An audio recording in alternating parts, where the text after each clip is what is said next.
tardes a todos y a todas. Les damos la más cordial bienvenida a lo que vendrá siendo la segunda mesa del Seminario Permanente de Neuroderecho y Psicopatología Forense. Esta mesa lleva el nombre de CI11, Identidad de Género, Personas Privadas de la Libertad, y los encargados de tratar este tema vendría siendo el doctor Guillermo Nicolás Quemar, quien es médico por la Universidad Nacional de Córdoba y especialista en psiquiatría. Actualmente es vicepresidente de la Sociedad Argentina de Trastornos de la Personalidad y Psicopáticas.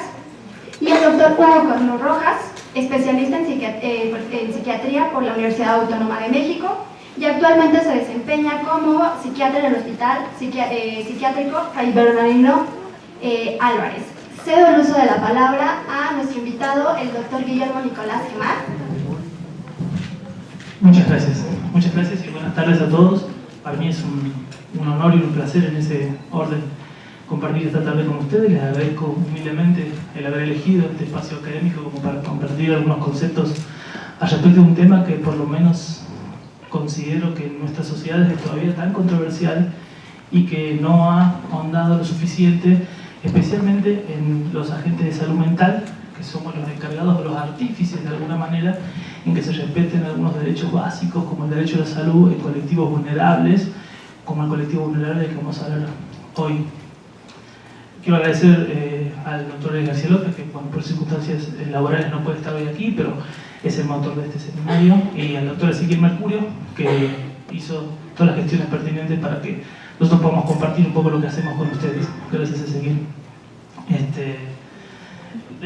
La verdad que yo era de los psiquiatras cuando trabajé en el Servicio Penitenciario Federal durante 10 años que tenía ciertos preconceptos y a la vez era bastante prejuicioso con el colectivo trans cuando empecé a trabajar en psiquiatría.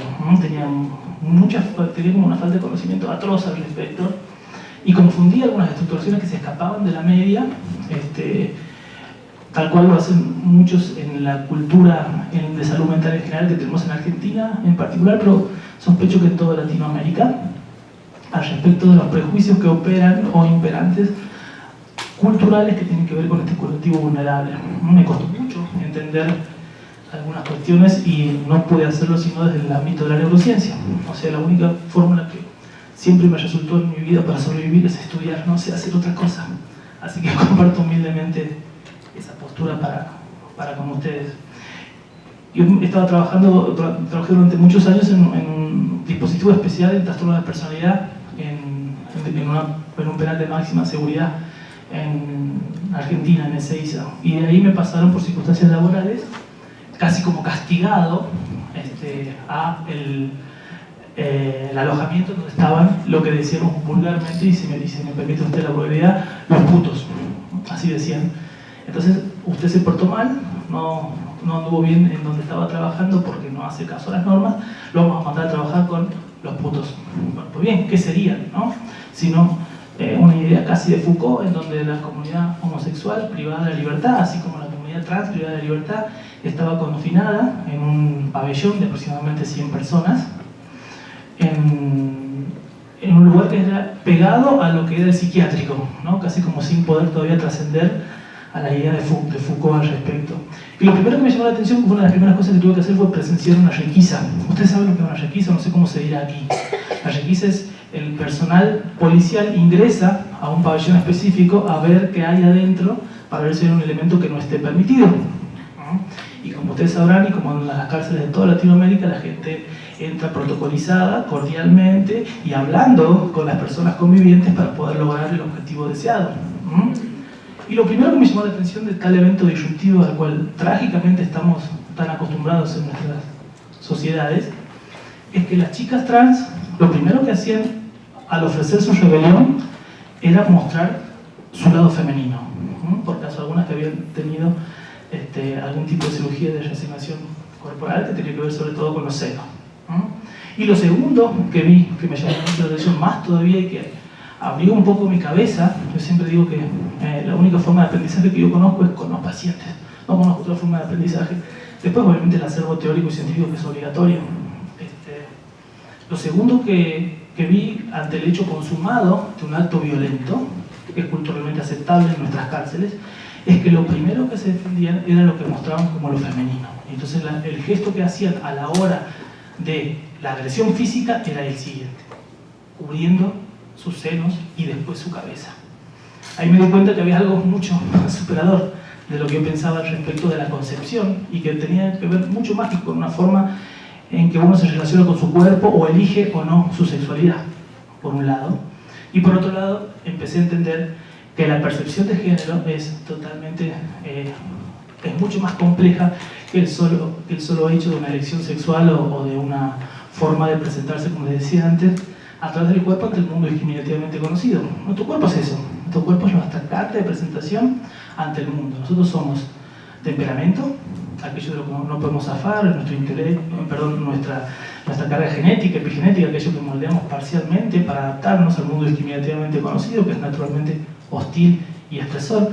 Piensen en estos conceptos en términos de un colectivo vulnerable que vive en promedio entre 20 o 30 años, según la cultura donde estemos, el promedio de la población general. Somos carácter, que es lo que moldeamos con el medio ambiente y que utilizamos para adaptarnos y adquirir herramientas para adaptarnos a ese mundo naturalmente hostil y estresor. Somos intelecto, esto es mucho más fácil de entender, salvo algún tipo de discapacidad intelectual, y somos la armonía entre esto y nuestra relación con nuestro físico. Nuestro físico es nuestra carta de presentación ante el mundo discriminativamente conocido. Y por qué no, a veces también es una forma de relacionarnos con el mundo, ¿no? A veces distorsiva o a veces no. Bueno, yo aprendí por suerte de que el colectivo trans, además de ser un colectivo vulnerable, era un colectivo, si se me permite la vulgaridad, normal. Si es que alguien se anima, de alguno de ustedes, a decir qué es la normalidad o a definir la normalidad, término que me parece obsceno a esta altura del partido, pero que por lo menos nos habla de una media gaussiana, si no nos gusta el concepto un poco más filosófico al respecto.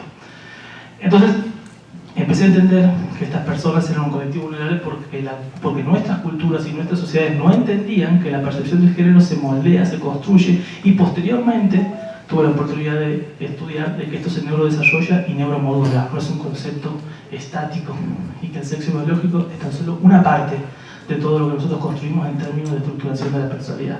Eso es lo que humildemente vengo a compartir con ustedes esta tarde. El producto final de eso es un libro que se llama Tras las rejas, que hice con mi compañera de trabajo. No conozco otra forma que no sea interdisciplinaria. No conocemos con Mariana Zarecha, a quien quiero nombrar especialmente porque ella es psicóloga y ella trabajó el doble de tiempo que yo con este colectivo y me enseñó prácticamente todo lo que sé al respecto. Y con ella hicimos el libro. Lo que más me costó fue esta parte, pero bueno, esto nos pasa a todos y seguramente ustedes conocen a muchas personas, incluso ustedes, porque no todavía les cuesta o nos cuesta entender que la autopercepción de género es algo dinámico y a la vez es algo que se puede moldear y que no tiene absolutamente nada que ver con una entidad nosológica, salvo que haya una entidad nosológica de base que lo represente. A mí me ha causado mucha gracia en la cárcel cuando me traían pacientes con un brote psicótico vestidos de mujer y me preguntaban si en realidad no eran psicóticos. O a la inversa, me pedían que a las chicas trans les dé risperidón o aloperidol a ver si se les quitaba lo trans o lo puto. Gente de salud mental, colegas míos. O sea, no estoy hablando de doña Rosa, humildemente, que lo ve por televisión y que está acostumbrada a una cultura distinta y a la que le cuesta adquirir herramientas para poder comprender estas circunstancias. Estoy hablando de colegas míos y probablemente con mucho más experiencia que yo al respecto. Me pasa con frecuencia en el hospital donde yo trabajo, en donde cuando viene una chica trans, nosotros en Argentina tenemos la ley de identidad de género, en la cual la persona debe ser tratada en los estamentos de salud y de educación y en todos los estamentos sociales a sus solos requerimientos. O sea, ni siquiera tiene que presentar un documento de cambio de género, debe ser tratado con el sexo, con el género percibido. O sea, si yo le dijera en este momento que me presento ante ustedes como Guillerma Gemar y que me identifico con la identidad de género femenino, ustedes me deberían tratar como tal a mi solo requerimiento, sin necesidad que yo presente el documento.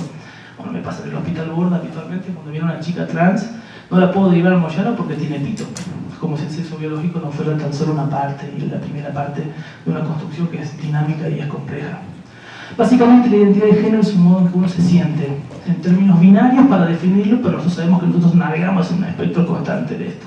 Todos lo sabemos, todos los que nos podemos ver adentro nuestro sabemos que nuestras identidades se van modificando conforme, por ejemplo, entre otras cosas, nuestra vivencia.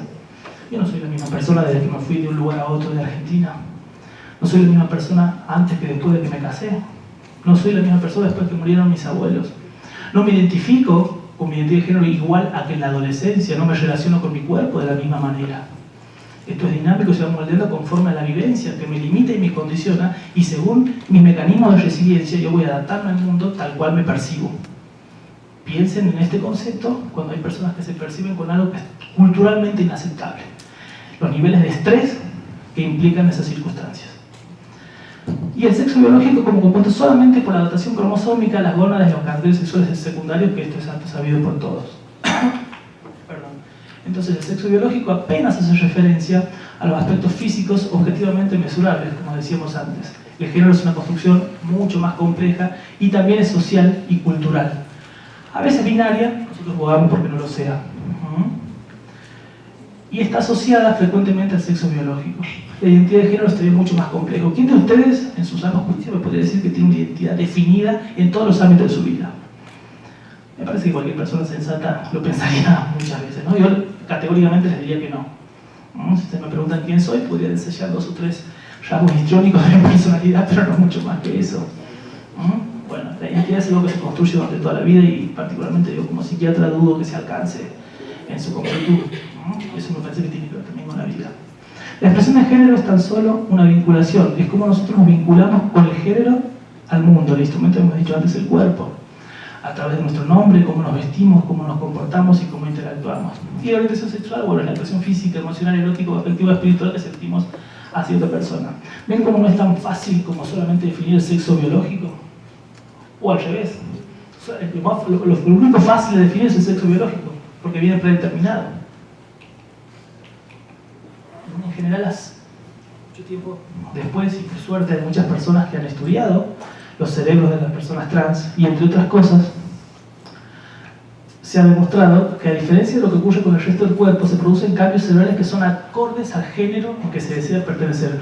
Lo cual es muy lógico, porque si yo me voy neurodesarrollando y neuromodulando a lo largo de mi vida conforme al género con el cual yo me percibo, es lógico que los cambios en la conectividad cerebral sobre todo, pero en la estructura cerebral en general, sea acorde a lo que yo siento.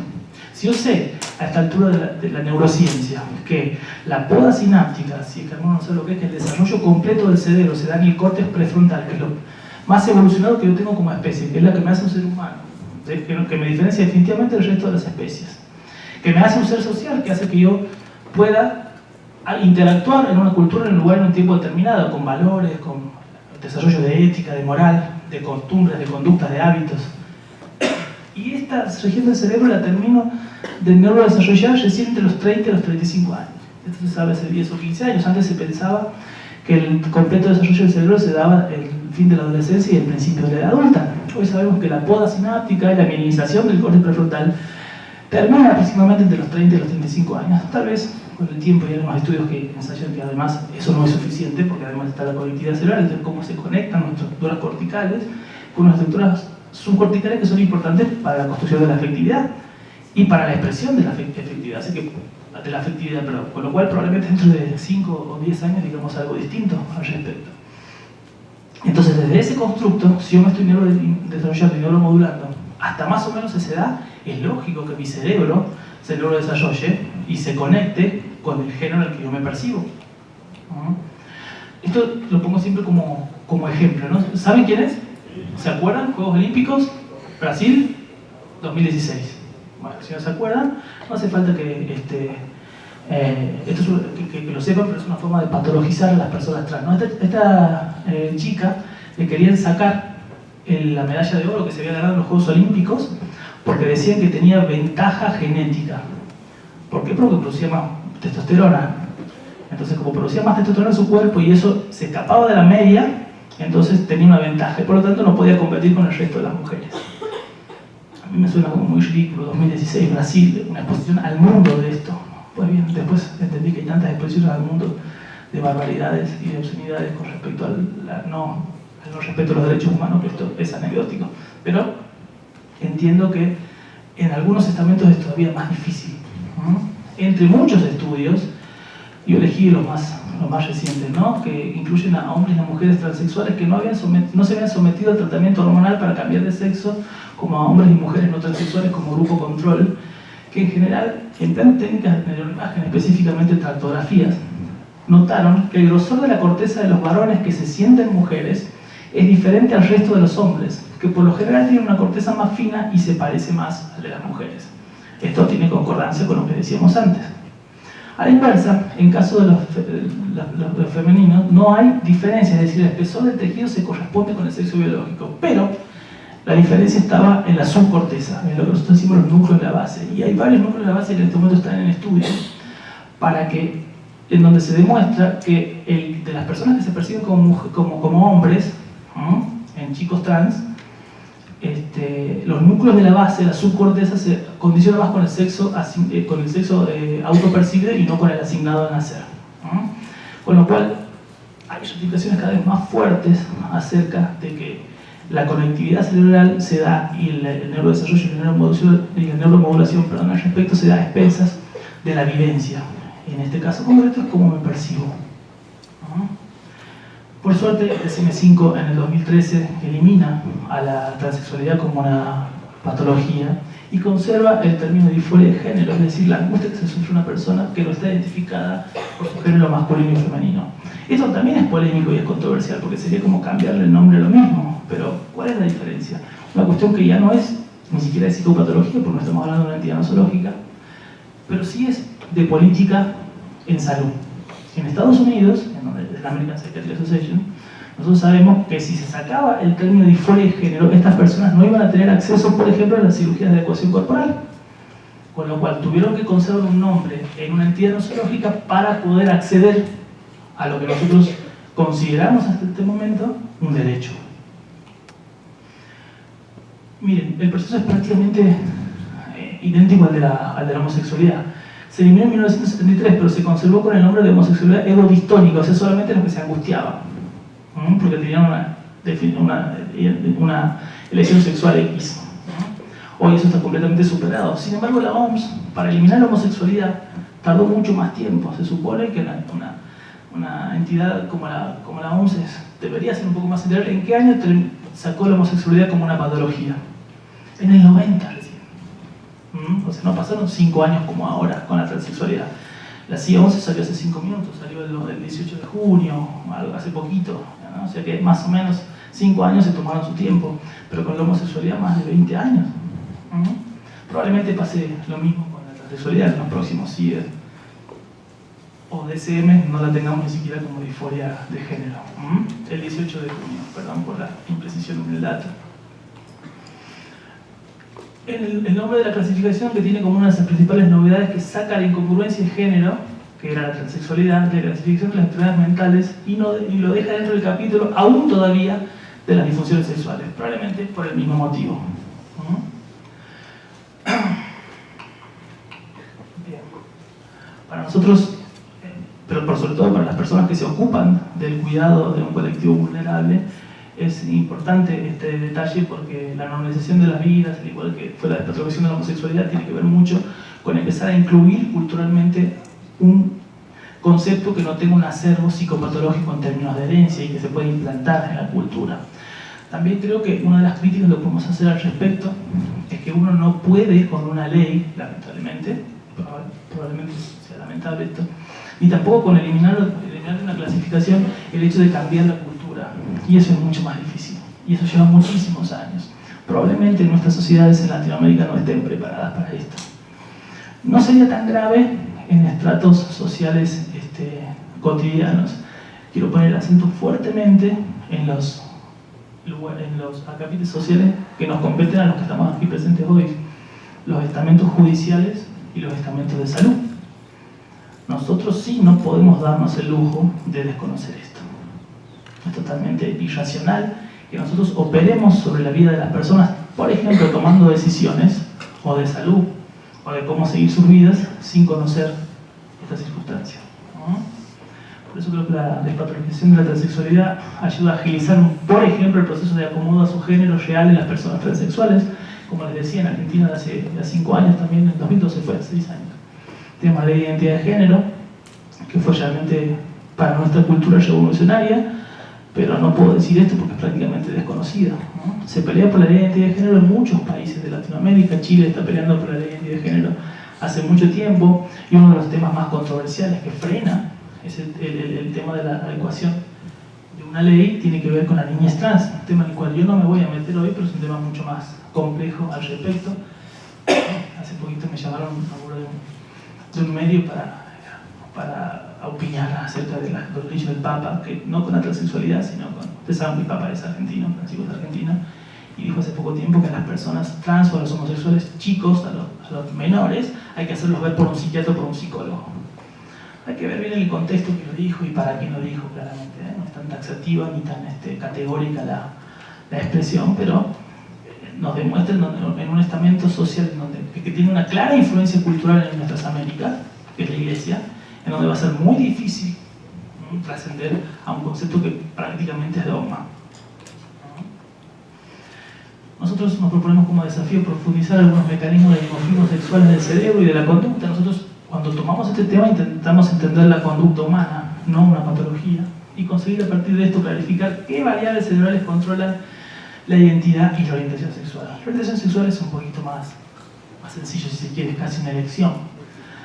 La orientación tiene bases un poco más profundas, pero no tanto. En cambio, la identidad es algo mucho más complejo que, como les dije antes, no me parece tan que se logre ni siquiera en un tiempo determinado ni que se pueda hacer tan taxativo al respecto, ¿no? Se refleja sobre todo en la forma en que las conexiones neuronales se dan entre la corteza y la subcorteza, como decíamos antes. Ya sabemos que hay diferencias significativas en la microestructura de las conexiones cerebrales, y estas conexiones cerebrales estarían en la posición intermedia entre ambos sexos por ahora. ¿Por qué? Porque esto de qué depende, de cuando nosotros las medimos. 20 años, 25 años, 30 años, 15 años probablemente más adelante cuando podamos. Claramente el género está ahí, no hay. Yo aspiro por ahora a hablarles de espectro trans, transexuales, travesti, transgénero, que nos convoca a repensar que es un hombre y que es una mujer en términos binarios, y probablemente sean dos, como dicen algunos activistas, madres patrias, ¿no? Donde nosotros giramos en el medio constantemente, algunos con más o menos expresión al respecto, ¿no? Si existe la posibilidad de ocupar posiciones intermedias, y si esta relación de género hay que visibilizarla, esto yo no tengo ninguna duda, para que cada quien pueda decir qué forma de expresión le sirve para equilibrarse como sujeto. Esto es la adaptación en términos de cognición social, es decir, poder ser quien soy en una sociedad, en un lugar, en un tiempo determinado. Esto me parece muy interesante, ¿no? Este papá activista dice que su hija es un montón de cosas, y esto ¿a quién le importa? Algunos de ustedes, yo me atrevo casi imprudentemente a preguntarles acerca de sus elecciones sexuales. ¿Ustedes hablarían tan abiertamente del tema? Cambio la pregunta. ¿Les cambiaría en algo su forma de ser, que tenga una identidad sexual distinta a la que se imaginan, o que se imaginan sus padres o quienes los conocen, en términos de quiénes son ustedes como sujetos? ¿Importa siquiera qué es lo que me gusta o no me gusta? Mi respuesta creo que es no, pero bueno, los invito a ustedes a que tengan la suya. ¿Les cambiaría en algo la perspectiva del otro saberlo? Bueno, eso no es tan fácil de entender. Transnallejas es una interfase entre la vivencia que nosotros tenemos humildemente en personas trans privadas de libertad. Tuvo un final feliz, probablemente circunstancial, no porque nosotros tengamos mérito. Nosotros, a partir de una denuncia que hubo a nivel penal por la transgresión a los derechos humanos que había en el módulo, en donde se homogeneizaban el colectivo trans, la comunidad homosexual, empezamos a hacer visible todo aquello que yo en manera sucinta les he presentado hoy, y la película terminó con las chicas trans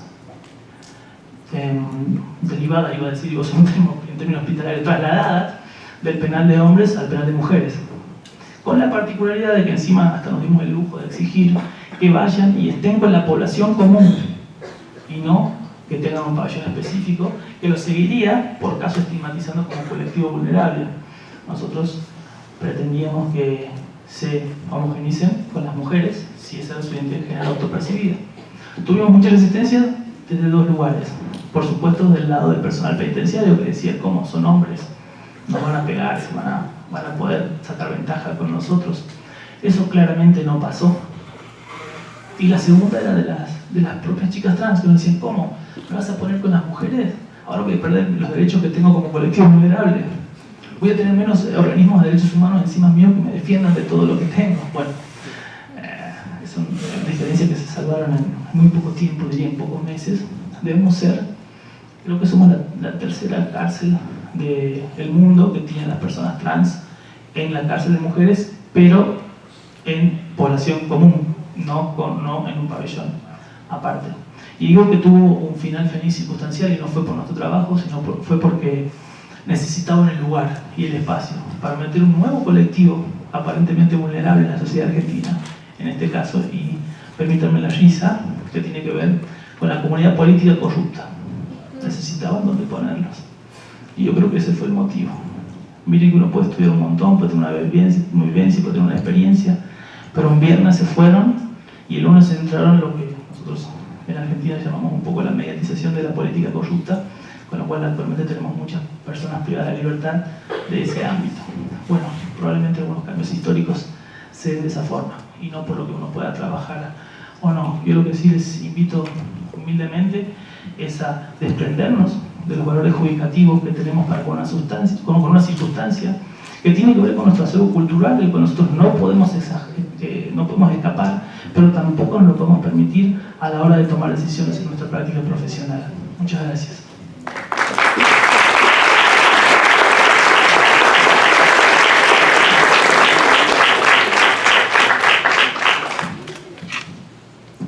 Muchas gracias, doctor Nicolás. Es muy relevante el tema que nos expone el día de hoy.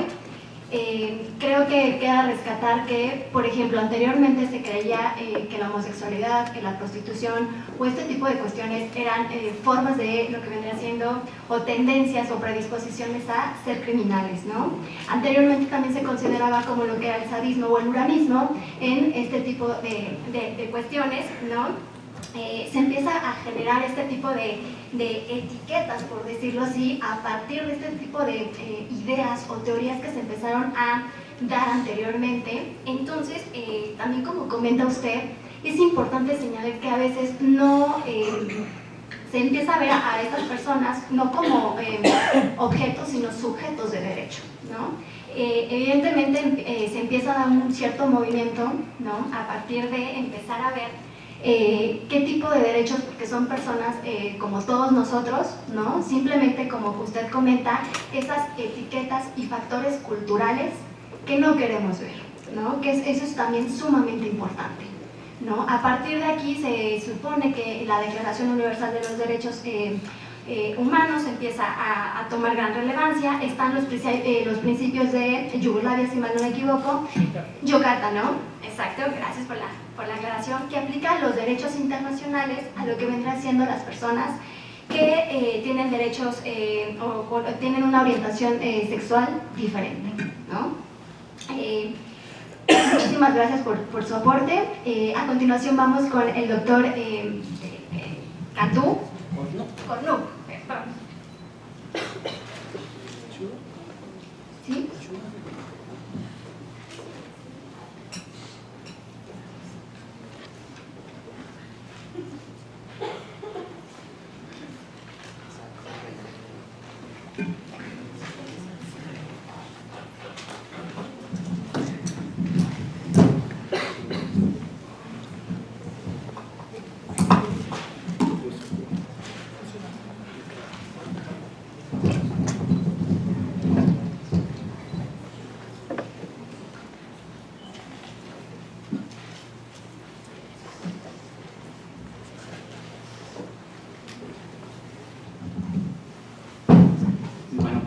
Buenas tardes a todos y todas, muchas gracias por la invitación, un gusto estar aquí con el Guillermo Gemar, ¿no? Y bueno, agradeciendo también al doctor Edith García López por la invitación de estar aquí con ustedes. Bueno, yo soy médico psiquiatra y tengo una alta especialidad en género, sexualidad y salud reproductiva, ¿no? Y bueno, yo trabajo en el Hospital Psiquiátrico Fray Bernardino Álvarez actualmente, ¿no? Y continúo colaborando para la Clínica de Género y Sexualidad del Instituto Nacional de Psiquiatría.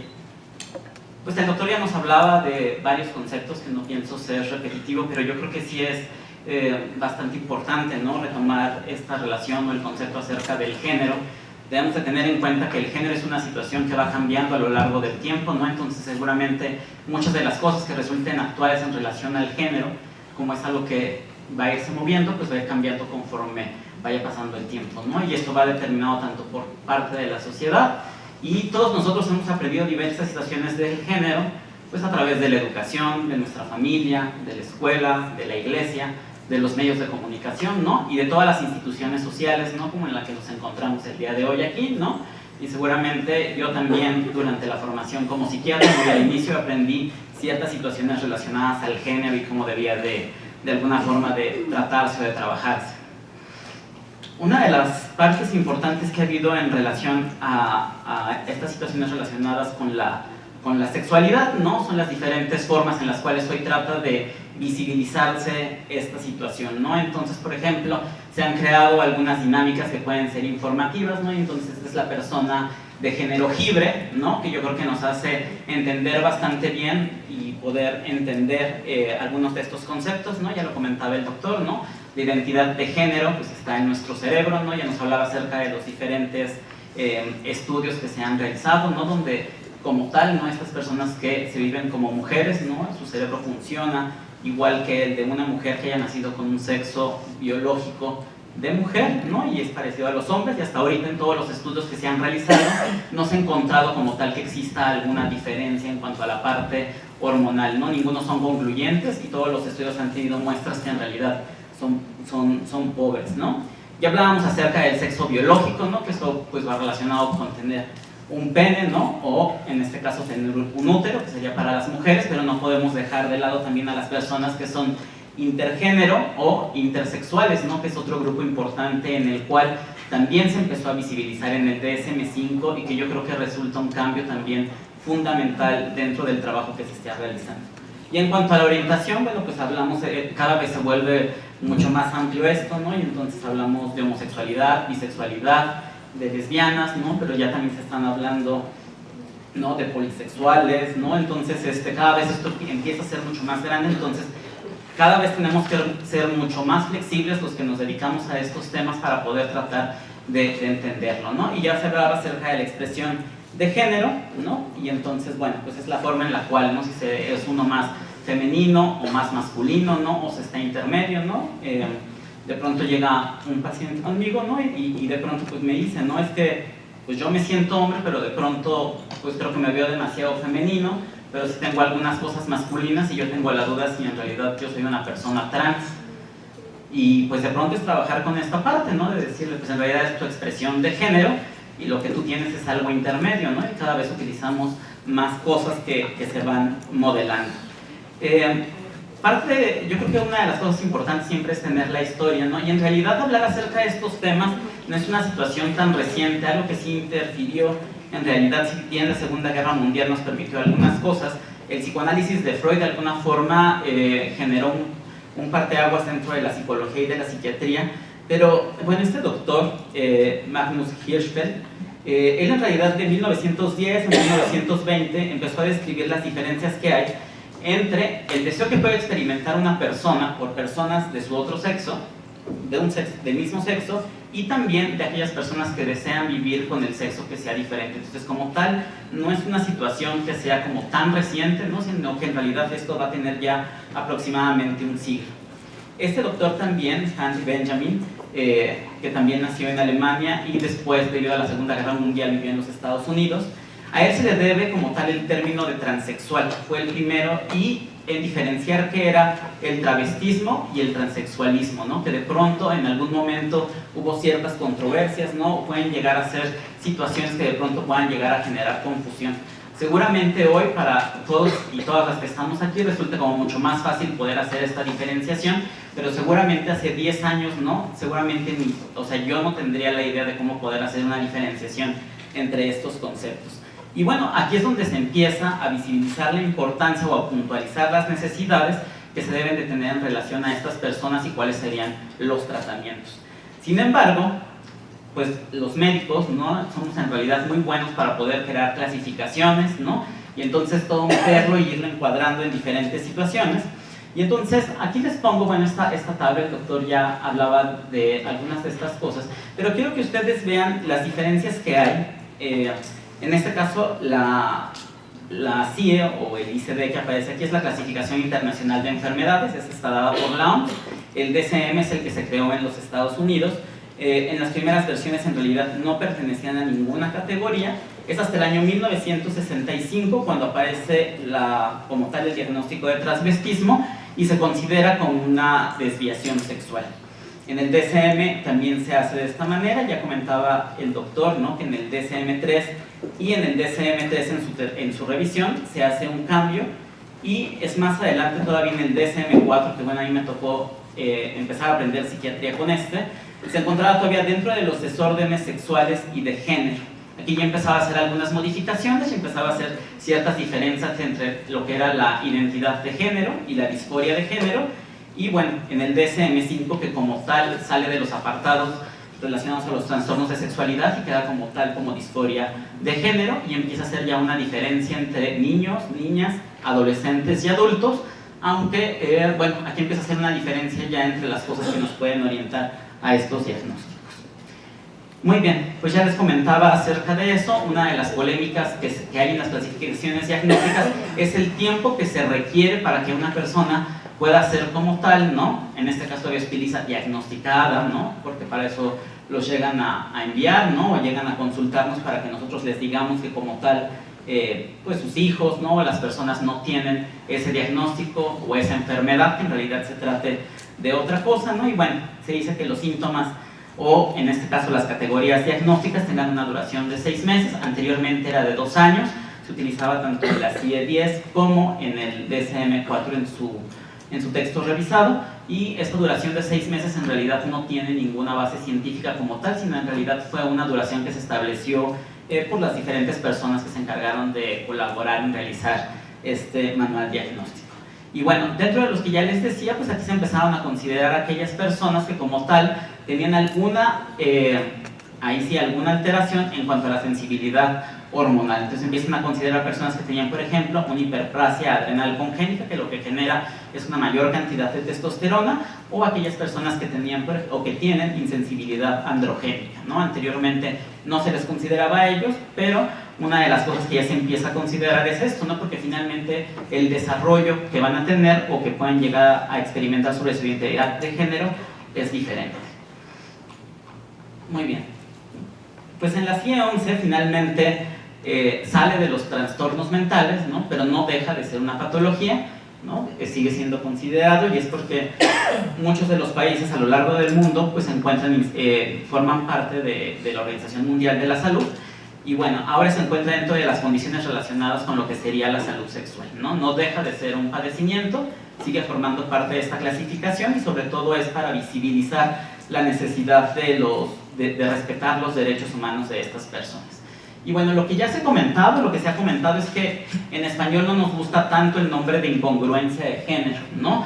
Parecería que entonces como que no checa, o que nosotros estamos como mal de la cabeza, ¿no? Y entonces no sabemos en realidad todavía cuál vaya a ser la traducción al español, si se vaya a quedar con incongruencia de género o no, porque en inglés tiene otro significado. Sin embargo, bueno, en este momento se llama incongruencia de género, ¿no? No sabemos cómo vaya a ser, porque hasta el 2022 ya quedará como tal establecido y sabremos cuál será la traducción al español. Y bueno, pues es esto, ¿no?, lo que les comentaba el doctor, de esta marcada y persistente entre el sexo experimentado de un individuo y el sexo asignado. ¿Ok? Y bueno, pues que los comportamientos y las preferencias del género solo son una base para poder asignar el diagnóstico en este grupo, ¿no?, y no es la totalidad.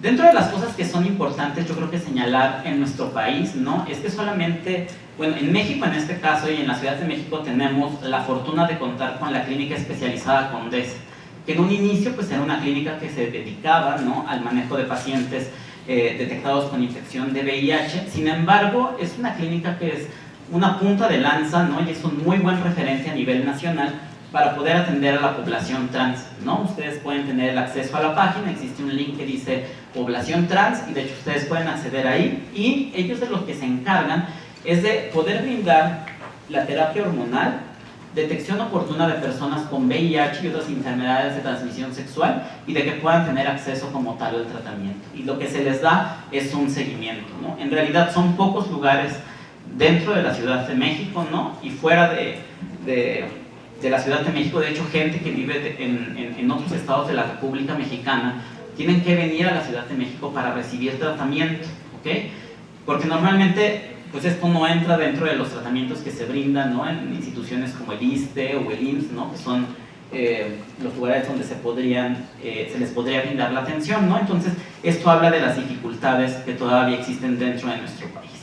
La Clínica Condesa como tal pues inició en el 2009, ¿no? Y hasta el año pasado atendieron aproximadamente 2020 personas trans, de las cuales 1745 eran mujeres, se atendieron en la Condesa, y hoy en día, bueno, hay una nueva unidad en Iztapalapa.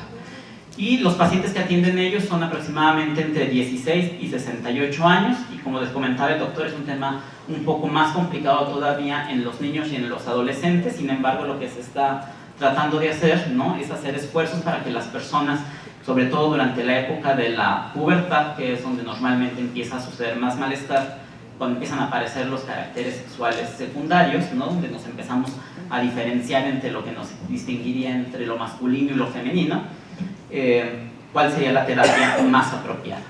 Y bueno, existe una media de 21 a 30 años, y de la cantidad de población que ellos atendieron, son aproximadamente un 79.5% son mujeres transgénero y un 20.5% son hombres transgénero. Y dentro de la prevalencia que se tiene es que de las mujeres trans son aproximadamente 34,7%. Muy bien, México colaboró dentro de los trabajos que se hicieron para la clasificación de la CIE 11. Este es un artículo que se publicó en septiembre del 2016 y es un estudio que se realizó del 1 de abril al 17 de agosto del 2014. Y en este caso, o sea, lo que se hizo fue comparar en realidad lo que existía en relación al DSM-5 y con los nuevos criterios diagnósticos que ofrece la CIE 11. Ellos en realidad lo que estudiaron fue una población aproximadamente de 250 personas. De las mujeres trans fueron 199, de hombres trans fueron 46, de personas que se asumían con un género queer eran 4, e intersexuales fue solamente una persona.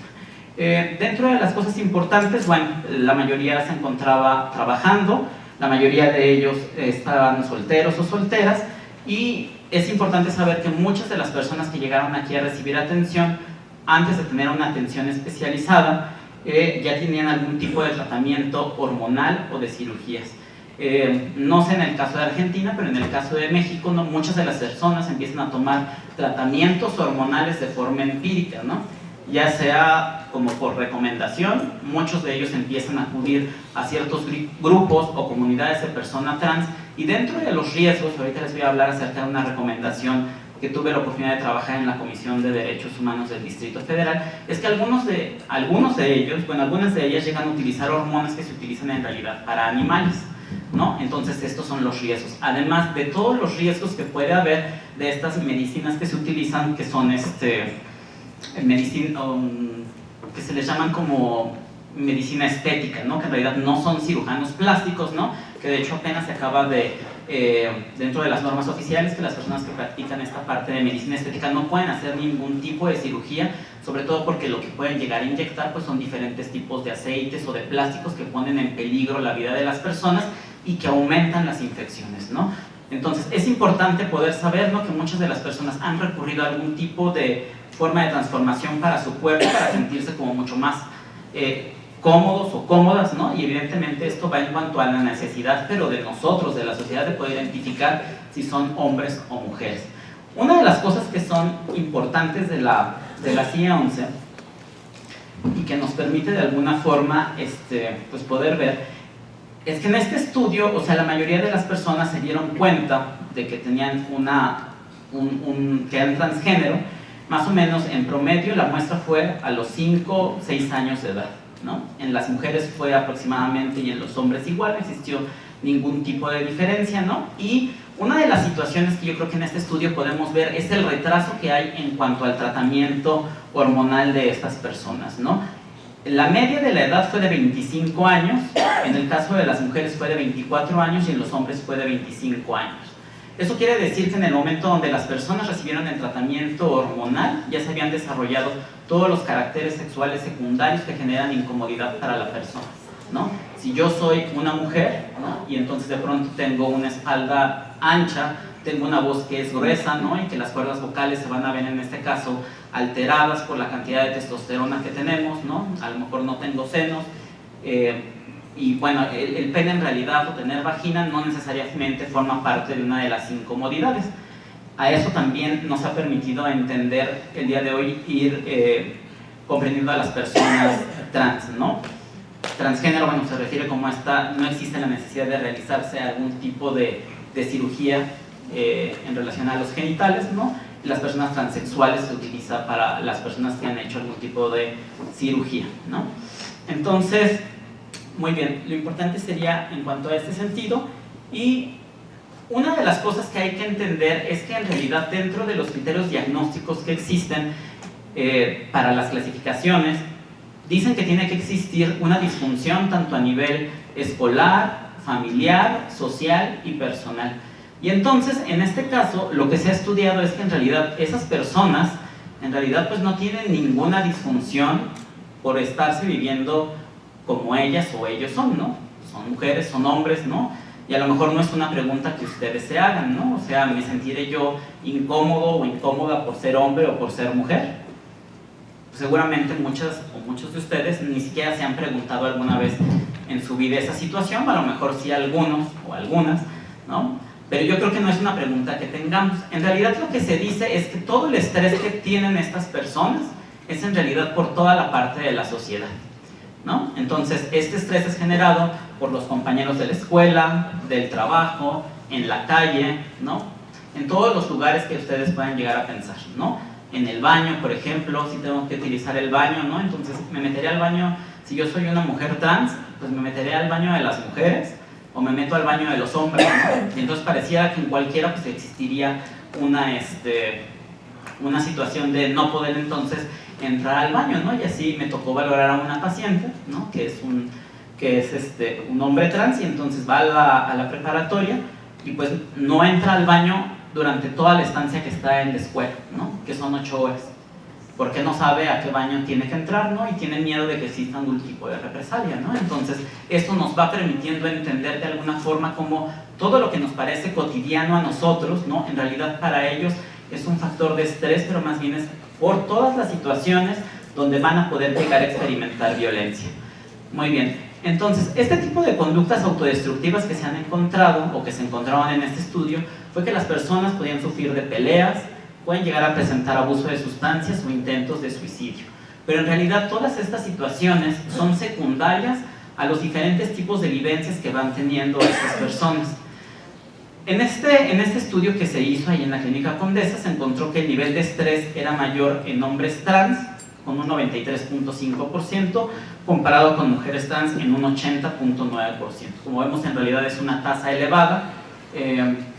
De pronto esto aparte de los hombres trans, creo que de pronto, y eso lo platicábamos con algunos compañeros y compañeras, es que creo que estamos un poco más acostumbrados de pronto a los homosexuales o a las mujeres trans, que de pronto a la otra parte, ¿no?, a lo mejor a las lesbianas o de pronto a estos hombres trans, ¿no? Y eso también va relacionado con los medios, con la cultura, con la forma en la que todos nosotros podemos ir conviviendo. Muy bien. Y bueno, este estudio también resulta bastante interesante porque, bueno, todas estas personas fueron víctimas de algún tipo de violencia, fueron 157 participantes, el 63% de la población que se estudió. El 50% proviene de la familia. Eso es interesante porque finalmente la familia es un medio que en realidad nos va a permitir generar vínculos, nos va a permitir ir conociendo qué tan seguro o inseguro es el mundo. Dentro de la violencia psicológica todos experimentaron un 95%, todos conocemos diferentes insultos, o a lo mejor todos o todas nosotras, o alguna vez hemos hecho alguna broma, o en la tele hemos visto algunas cosas o parodias. ¿Okay? El 52% han sido víctimas de violencia física y sexual, hasta un 28%, ¿no? Que esto tiene también como parte de la relación, pero podemos ver que es, en este caso, una población que se estudió que ha sido víctima de diferentes tipos de violencia. Muy bien. Lo importante con la CIE-11 es que el estrés y la disfunción se generan en realidad por los ambientes que desaprueban. ¿Okay? La disfunción no está generada como tal por la persona, a diferencia de otros trastornos mentales como sería la esquizofrenia, por ejemplo, ¿no? Donde la disfunción se genera porque es una persona que a lo mejor escucha cosas, ve cosas, ¿no? Tiene ideas delirantes, piensa que lo están siguiendo o alguna situación así. Entonces ahí sí el trastorno es lo que está generando la disfunción en las diferentes áreas.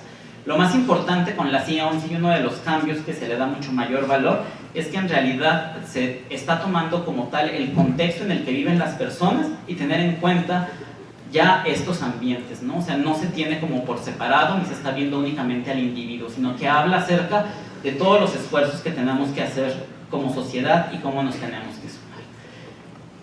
En cuanto a esto es importante yo creo que mencionar cuáles son las problemáticas en materia de salud. Evidentemente aumenta el riesgo de infección por VIH, esto puede ser por prácticas de riesgo que llegan a tener las personas, ¿no? De pronto por ideas de muerte o suicidas. Son personas que normalmente, o bueno, que no normalmente, sino que en realidad experimentan ansiedad, depresión, riesgo suicida, personas que tienen relaciones caóticas y que normalmente viven el aislamiento. Y esto está generado finalmente pues por los ambientes que ya mencionamos. De pronto entonces sí, esta parte de la incongruencia de género sale dentro de la clasificación de los trastornos mentales, pues entonces los psiquiatras ya no vamos a ver a estas personas de este colectivo. Pues creo que la respuesta sería no. O sea, mientras seguimos viviendo como en este tipo de sociedades, muchos de nuestros pacientes que nos consultan, pues en realidad no tienen ningún problema en cuanto a lo que ellos están viviendo, están seguros, ¿no? Seguras de lo que son. En realidad presentan todos este tipo de trastornos, se desarrollan secundarios al estrés que están viviendo. ¿Ok? Entonces, pues sí es un sufrimiento que vive la persona, pero en realidad no es necesariamente porque eso les genere malestar.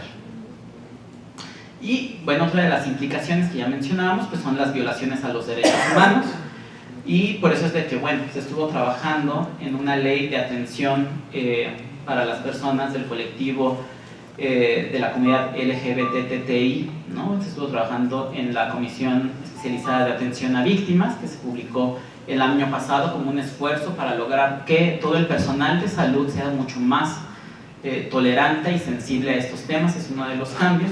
Las implicaciones finalmente son el rechazo social, la dificultad que se tiene para que estas personas tengan acceso a diferentes tipos de recursos legales. En la Ciudad de México, por ejemplo, es mucho más fácil que la persona pueda llegar a solicitar su cambio de nombre, ¿no? O de identidad en las actas de nacimiento. Se ha hecho mucho más rápido este trámite este año, ¿no? Y pareciera que puede ser insignificante, pero para muchas personas el hecho de tener esta acta de nacimiento con su nombre y con su género representa como el mayor logro, ¿no? Poder decir que se tardaron 1 hora o 2 horas en hacer este trámite y saberse ya, ¿no? Reconocidos con algo, no solamente por ellos, ¿no? Sino ya por la parte de la ley con esa identidad, ¿no? Entonces eso genera un cambio, ¿no? Evidentemente, pues las dificultades para el acceso a los servicios a la salud que ya mencionábamos, ¿no? Por eso les hablaba acerca de la Clínica Condesa y de las dificultades que hay, y evidentemente pues de la victimización y de la violencia que ya les comentaba. Dentro de la experiencia que tengo dentro de esta situación en la parte de las personas privadas de su libertad, me tocó trabajar en esta recomendación de la Comisión de Derechos Humanos, que es la 13-2015. Estuve yo colaborando para la Dirección de Atención Psicosocial, y en este caso se hizo una denuncia de violación a los derechos humanos, y se hizo por el uso indebido de fuerza, de tratos crueles e inhumanos y degradantes, y la violación de derecho a la igualdad y no discriminación en agravio a personas de la comunidad LGBTI privadas de la libertad en el reclusorio preventivo varonil norte. En este caso, bueno, ustedes pueden tener acceso ahí a la recomendación que se hizo y a la relatoría de los hechos, y lo que hubo fue, en la parte donde se localizaban estas personas, hubo un incendio, y en el momento donde llegó, en este caso, el personal del reclusorio para poder brindar el apoyo para la situación de incendio, lejos de eso quedó en una parte donde las empezaron a golpear. Todas ellas eran mujeres trans, Y como lo comentaba también el doctor, ¿no? O sea, lo que ellas se cuidaban finalmente pues era su rostro, su pecho, ¿no? Porque son parte de las cosas que ellas han trabajado también para cambiar y que les permiten a ellas, ¿no? Como demostrar quiénes son, ¿no? Finalmente están en un reclusorio que es varonil, están apartadas del resto de la población relativamente, pero bien, pues ellas comentan, ¿no? O sea, lo más difícil es tener que caminar a lo largo del kilómetro y que, bueno, o sea, aunque sea una situación que sea diaria, pues me gritan, me dicen chiflidos, me dicen muchos insultos, ¿ok? Pero en realidad es una situación que es sumamente complicada para todas ellas.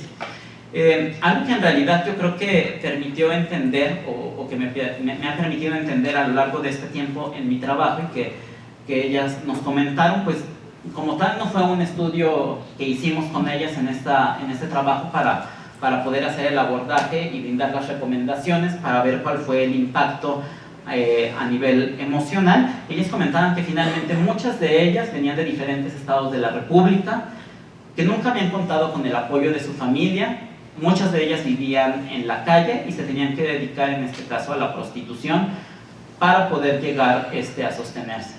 Varias de ellas tenían diferentes tipos de materiales inyectados en su cuerpo. Dentro del reclusorio no tenían el acceso a las hormonas, ¿no? Entonces lo que tenían que hacer era lograr, si no tenían familiares, contactar ciertas personas que les permitieran ingresar hormonas, ¿no? Entonces escondidas o de alguna manera para poder ellas continuar con su tratamiento hormonal. Y pues muchas de ellas tenían pues ciertas partes de su cuerpo pues maltratados por los golpes que habían recibido, ¿no? Personas que se habían hecho cirugías plásticas finalmente para sentirse mucho más cómodas, pensando que varias de ellas habían iniciado después de que había finalizado la pubertad. Y bueno, pues se hizo esta recomendación.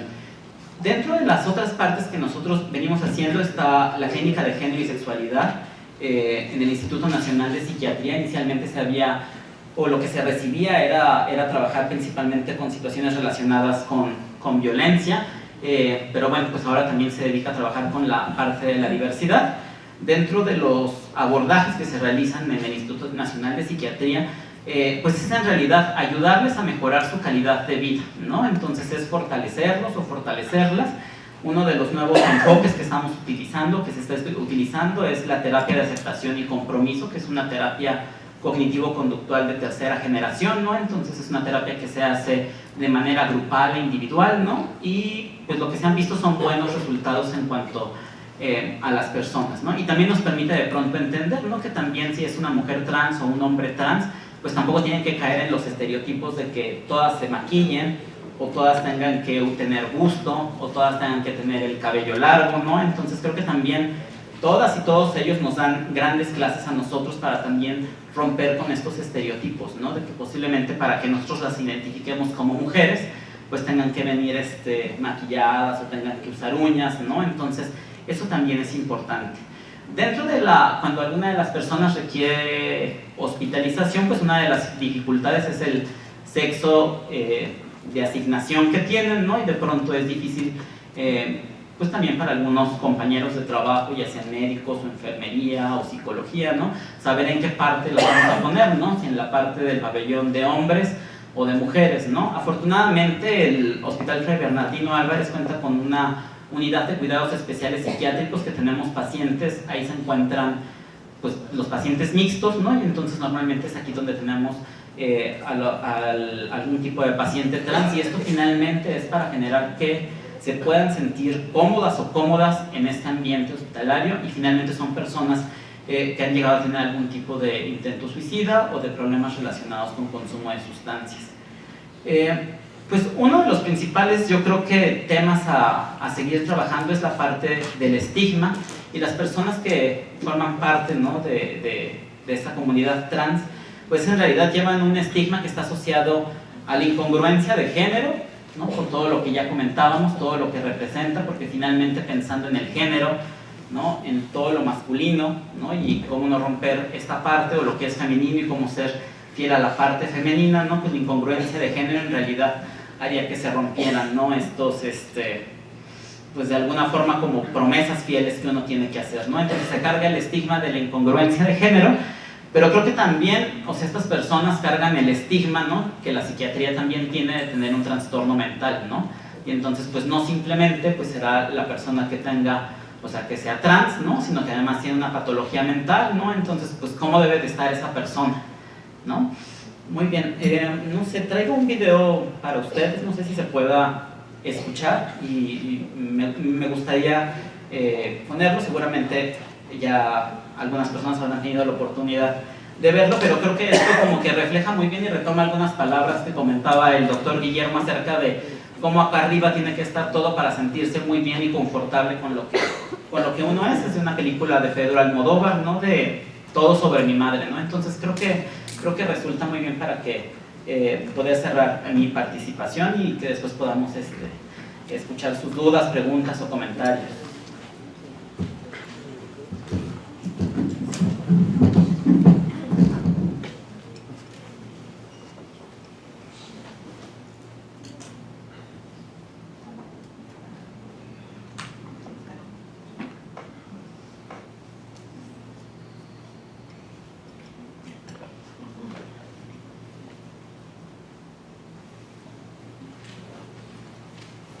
Si alguien me pudiera ayudar con el sonido.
Y para nada es mi sensibilidad, de verdad. Me llaman labrado, porque toda mi vida solo he pretendido hacer la vida agradable a los demás. Además de agradable, soy muy auténtica. Miren qué bueno. Todo hecho de vida. Rasgado de ojo, 80.000. Nariz, 200. Tirada a la basura por una que me pusieron así de otro marisol. No mucha personalidad, pero se iba a saberlo. Contigo. Teta, no, porque no soy ningún monstruo. 70 cada una, pero esta la tengo ya súper amortizada. Silicona e labio, pómulo, cadera y el litro cuesta unas 100.000, así me echan las 40 porque yo ya la he perdido. Limadura de mandíbula 75.000. Depilación definitiva en láser, porque la mujer también viene de bueno, tanto o más que el hombre, 60.000 por sesión. Depende de lo barbudo que uno sea, lo normal es de 2 a 4 sesiones. Pero si eres folclórica, necesitas más, claro. Bueno, lo que les estaba diciendo, que cuesta mucho ser auténtica, señora. Y en estas cosas no hay que ser rara, porque una es más auténtica, cuanto más se parece a lo que soy yo de sí misma.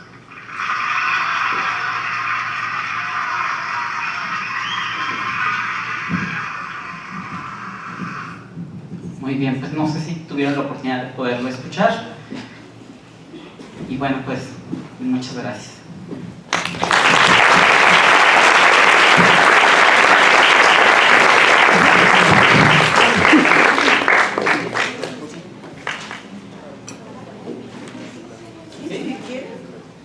¿Sí? ¿Quieren volverlo a ver, escuchar?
que van a checar si se puede poner el video.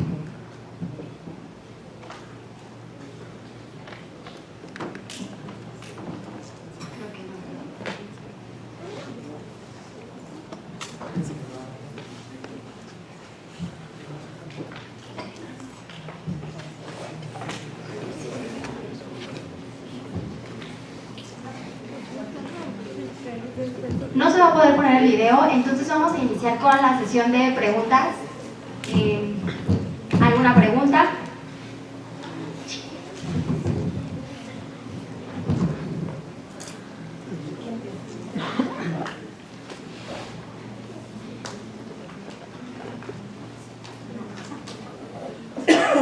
Buenas tardes. Mi nombre es Alejandra Villavicencio y me parece muy interesante lo que han estado comentando. Yo tengo una duda con respecto a estas terapias o pseudoterapias por pseudopsicólogos que plantean de alguna manera, ¿no?, el curar la homosexualidad o transexualidad.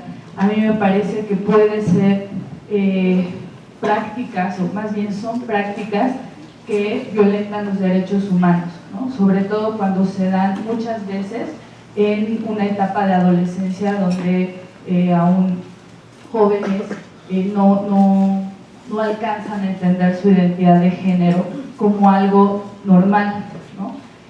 ¿Qué estamos haciendo nosotros, nuestro gremio como psicólogos, para debatir, ¿no?, limitar, incluso pues sí, detener estas prácticas? Me parece que es algo que por lo que nos tendríamos que estar pronunciando, ¿no?, al ya investigar y que ha quedado claro que no se trata de una enfermedad, ¿no? Esa es una de mis preguntas. Y otra pregunta es para el doctor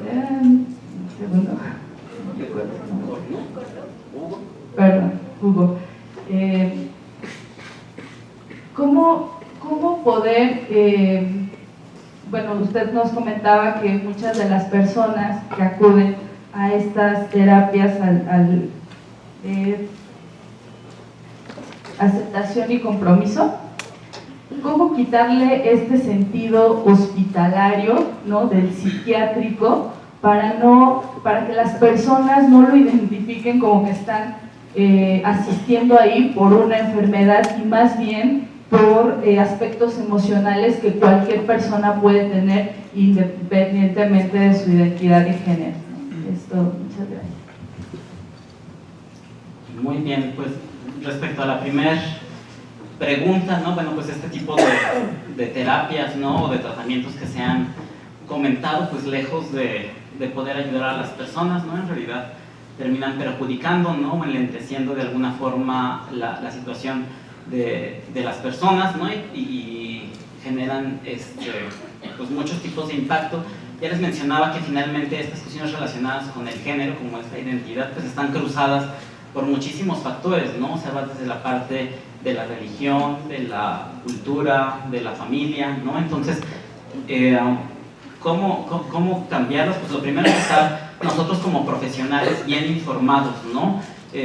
Tenemos compañeros, ¿no?, que de pronto en realidad no comparten esta visión que hay hoy en día respecto a la sexualidad, pero en realidad es como tratar de limitar, de malinformar a las personas.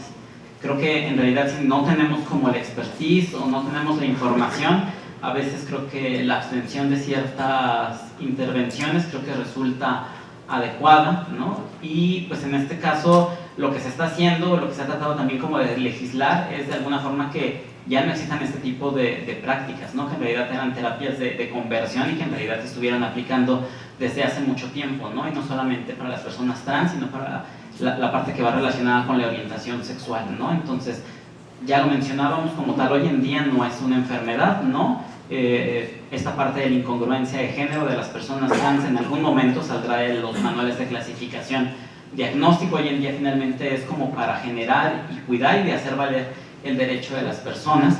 Y la otra pregunta en cuanto a lo que comentaba, o sea, esta clínica de género y sexualidad del Instituto Nacional de Psiquiatría, los institutos normalmente están formados para la parte de la investigación, tienen ciertos requisitos para que puedan acceder las personas ahí. Normalmente es que tengan un padecimiento o un trastorno psiquiátrico. Y parte de los esfuerzos que se han estado haciendo en esta clínica es tratar de encontrar elementos para brindarle a las personas, ¿no?, nuevos modelos de tratamiento, de oportunidad. Entonces, lo que se está haciendo ahorita es estar estudiando y ver cuál es la efectividad de la terapia. Hasta el momento se ha visto que es buena para poder ayudar a mejorar la calidad de vida, ¿no? La idea es como empezar a sacar o reproducir este tipo de terapias, como ustedes lo comentan, ¿no?, pero fuera del ambiente hospitalario, ¿no? O sea, en este momento pues es una situación que se está haciendo. Las dificultades finalmente es la cantidad de población a la que tendría que llegar las instituciones. En este caso, este modelo ha resultado adecuado porque finalmente genera mucho menor desgaste en las personas que se dedican a brindar el tratamiento por el tipo de terapia que es bastante focalizada y entonces ayuda de alguna manera a ir trabajando diferentes sentidos con las personas. En este momento sí se encuentra dentro de un ambiente hospitalario, pero yo creo que también hay que trabajar la situación del estigma que va relacionado con la psiquiatría, ¿no? Pensando en que la depresión y la ansiedad son de los padecimientos más importantes que hay a nivel mundial, ¿no? También tener en cuenta que de pronto recibir una consulta por un psicólogo o psicóloga, ¿no?, o una consulta por un psiquiatra, ¿no?, o sea, eso sigue generando estigma, ¿no? Y seguramente también nosotros nos resistiríamos, ¿no? Cuando de pronto a lo mejor hasta nos cuesta trabajo poder tomar una pastilla para un dolor de cabeza, ¿no? Entonces creo que sí es importante trabajar por estos lados, ¿no? Pero los esfuerzos se están haciendo, se trabaja en conjunto, ¿no?, para poder crear esto, ¿no?, y poder hacerlo y replicarlo en diferentes lugares, ¿no? Pero creo que por el momento sí sería complicado hacerlo mucho más extensivo, pero se está haciendo y demostrando cuál es la efectividad de las terapias. No sé si el doctor quisiera agregar algo. Sí, dos cosas concretas. Primero, que el tema de las pseudociencias o las expresiones paracientíficas, por darle mucha entidad, ni siquiera tendrían ese nombre, ¿no?, se combaten con psicoeducación y psicoprofilaxis, ¿no? Ahí lo que estamos fallando no son aquellas personas que se aprovechan de eventos culturales particulares para hacer dinero, para hacer un lucro, que es altamente nocivo para la salud en general, y no solo con respecto a esta temática, ¿no? Sacar el demonio a los psicóticos, estigmatizar algunas conductas disruptivas, por tanto delictivas en algunos casos, y la única forma que tenemos que olvidar nosotros para combatirlas es con psicoeducación y con psicoprofilaxis, es decir, ver en qué estamos fallando nosotros, que estas personas ganan espacio en nuestras culturas y nosotros no hacemos, no podemos llegar al fin último que tiene la ciencia, que es llegar a la comunidad. Si la ciencia no llega a la comunidad, no sirve para nada. Entonces me parece que nos sirve a nosotros este tipo de experiencias como para poder criticarnos a nosotros mismos y ver por qué nosotros nos estamos pudiendo llegar como si estos aprovechadores. Y con respecto a lo de la clínica, a mí me parece muy provisorio y me parece que hay que tener en cuenta que los hospitales dan servicios a la comunidad, no atienden solamente entidades nosológicas. Con lo cual, sea el hospital o algún otro lugar, uno debe prestar un servicio que sea necesario para la comunidad, que atente contra la vulnerabilidad, en este caso, por ejemplo, del colectivo. Por eso me parece que la relación también nos la ganamos los agentes de salud mental, ¿no? Que nosotros hasta el 73, o sea, hasta hace 5 minutos, estamos hablando de entidades nosológicas, algo de razón tienen lo que nos estigmatizan, porque nosotros no hicimos nada para cambiar eso, ¿no? Si no tiene razón, pero por lo menos algún pseudo argumento tiene, porque fue hace poquito que nosotros dejamos de decir tamaña barbaridad. Entonces, por un lado, me parece que tiene que ver más con las limitaciones y las barreras que tenemos nosotros como cultura para pensar, por ejemplo, que al hospital solamente van los enfermos. Los hospitales deben dar servicio a la comunidad, no solo atender entidades nosológicas.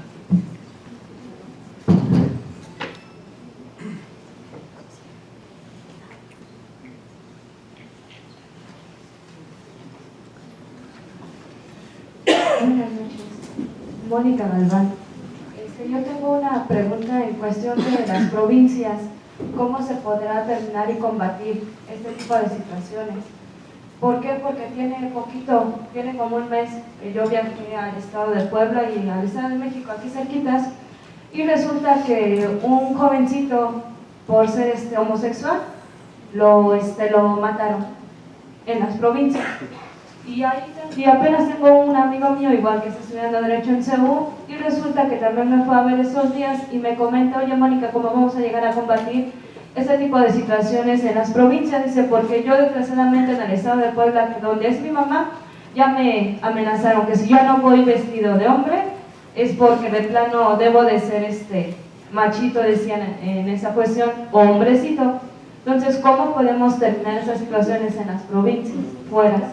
Esa es una. Y la otra pregunta, apenas igual tiene poquito que hay vino un amigo mío y también se suicidó por lo mismo, de que no lo atendieron.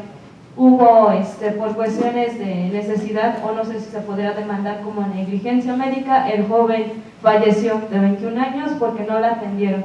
Le comentaban que lo rechazaron por ser homosexual también. Entonces yo me quedo pensando hasta dónde está acabando igual la sociedad en cuestiones de las provincias. Gracias. Pues es un trabajo que se está haciendo, ¿no? Lo comentaba el doctor, ¿no? O sea, creo que los cambios en cuanto a estos paradigmas, o sea, se han ido sumando, creo que se han hecho cambios cada vez más importantes, ¿no? O sea, uno de los esfuerzos que se hizo, ¿no? Considerando que la comunidad LGBTI, ¿no? Es un grupo en situación de vulnerabilidad, sobre todo por todas las violaciones a los derechos humanos que tiene y la falta de accesibilidad, o sea, se creó esta ley para la atención, ¿no? En cuanto a la parte médica, ¿no? Dentro de esto, bueno, corre a cargo, ¿no? O sea, de las instituciones, de poder hacer el conocimiento, ¿no? Y de que se vaya sensibilizando al personal. Creo que es un trabajo que en realidad no va a ser fácil, ¿no? En realidad tenemos siglos viviendo bajo este tipo de cuestiones de género, y no por eso les decía que es una situación bastante complicada. Creo que una de las cosas importantes que se está haciendo, ¿no? Es empezar desde edades tempranas a hacer este cambio, ¿no? En cuanto a la parte de los conceptos que se tienen, ¿no? Dentro de lo que se hizo en los libros de texto gratuito fue hacer un cambio en relación a la educación sexual, ¿no? El doctor Eusebio Rubio, ¿no? Por ejemplo, participó dentro de estos trabajos, ¿no? En relación a la sexualidad que se les va, a la información en la sexualidad que se les va a brindar a los niños y a las niñas, ¿no? Entonces creo que son esfuerzos que se van sumando. Creo que no es una cosa que sea privativa únicamente de los estados. También en la ciudad se vive, en los estados de pronto es mucho más complicado, pero en realidad es una situación hoy en día bastante complicada, y creo que es un trabajo que es en conjunto, ¿no? O sea, no únicamente incluye, ¿no? Si bien está como en esta parte de los manuales diagnósticos, nos incluye como a todas las personas, ¿no? Porque evidentemente esto corre a cargo desde la parte administrativa, ¿no? Por ejemplo, había quejas, ¿no? O hay quejas donde de pronto dicen, es que en el hospital, pues a lo mejor quien me atendió, el médico, no tuve ningún problema, ¿no? Pero desde que llegué, pues el policía me habló mal, o me dijo cosas, ¿no? La persona que estaba en recepción me dijo situaciones, ¿no? Entonces, por ejemplo, esta ley que les comentaba, ¿no? O sea, se consideraron como todos estos puntos para poder brindar una atención que fuera mucho más sensible, ¿no? Y considerando todas estas necesidades que se ha hecho, ¿no? Entonces lo hizo con diferentes colectivos que se dedican a trabajar con la población, pero en realidad creo que es un trabajo en conjunto y que seguramente llevará bastante tiempo, ¿no? Pero creo que sí es una suma, y por ejemplo, hoy en día estar aquí, o sea, reunidos, ¿no? En este espacio se forma parte como de este cambio, ¿no? Y se siguen creando esto. Yo adhiero, no tengo más que adherir a lo que dice el doctor. Yo trataría de concretizar en 2 o 3 cosas, o en 2 por lo menos. Nosotros en Argentina siempre decimos al respecto, yo soy del interior de Argentina, ¿no? Yo nací a 1100 kilómetros de Buenos Aires, y estudio medicina, la carrera de grado la hice a 800 kilómetros de Buenos Aires. Nosotros siempre decimos en Argentina que Dios está en todos lados, pero atiende en Buenos Aires, ¿no? Y esto es lo que acabo de escuchar, es exactamente así. Es increíble que ese tipo de cosas uno lo vea en el interior, uno se aleja de las ciudades y lo ve. Yo particularmente, y la segunda que quiero decir es lo que acaba de decir el doctor, una palabra que parece mágica, pero no, que es ley. Nadie puede ir en contra de una ley, por eso me parece imperante y no ideológico que se instaure una ley de identidad de género en nuestras Américas, basados por caso en los principios de Yakarta, pero adaptados a nuestras culturas y nuestras sociedades. De esa forma no va a haber dudas. Nosotros no vamos a imponer una idea, nosotros no somos idealistas ni ideológicos. Nos encantaría probablemente para que se respeten los derechos humanos por caso, pero no creo que sea el camino. Las imposiciones no han funcionado nunca, pero la ley sí. A mí me pasa muy seguido esto que vos acabas de relatar, es muy crudo y es muy cotidiano para mí, decir, sácame ese delincuente o ese puto de la guardia, ¿no? Si me permiten la vulgaridad de nuevo, ¿no? Entonces, yo tengo una ley que dice que lo tengo que atender, te guste o no te guste. Si vos no puedes siquiera sujetarte a la ley, entonces no puedes estar trabajando. Entonces ahí se acaba la discusión. Después, empezaremos a modelar nuestra cultura. Pero a mí me parece imperante y lejos de ser una cuestión ideológica, una ley de identidad de género que obligue a que se respeten este tipo de derechos, sobre todo en los colectivos vulnerables. En Argentina, la población trans tiene la misma expectativa de vida que un peón rural, 47 años. Por favor, no estoy hablando de ideología.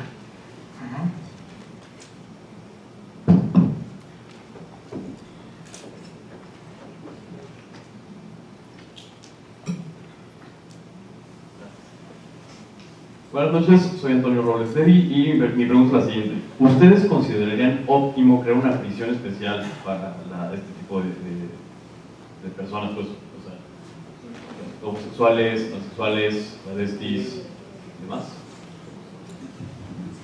No, definitivamente no. Creemos que tiene que haber una adaptación a las reglas en términos legales y que esta gente debería estar en situaciones de privación de libertad, en situaciones legales, circunstanciales, según la identidad de género con la cual se autoperciben.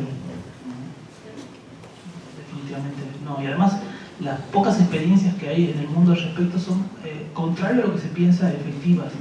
Porque si están en esos lugares, quiere decir porque se reglamentaron esos lugares y se reglamentaron los modos de acción.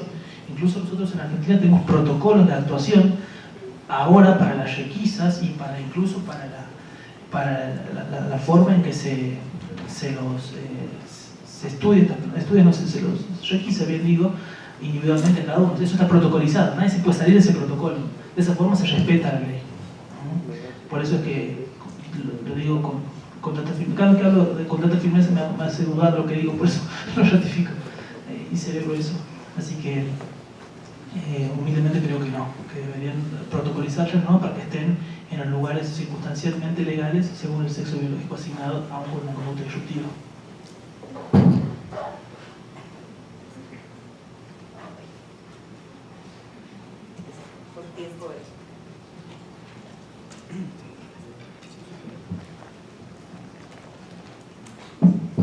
Si gustas anotar la pregunta, por cuestiones de tiempo terminamos la sesión de hoy.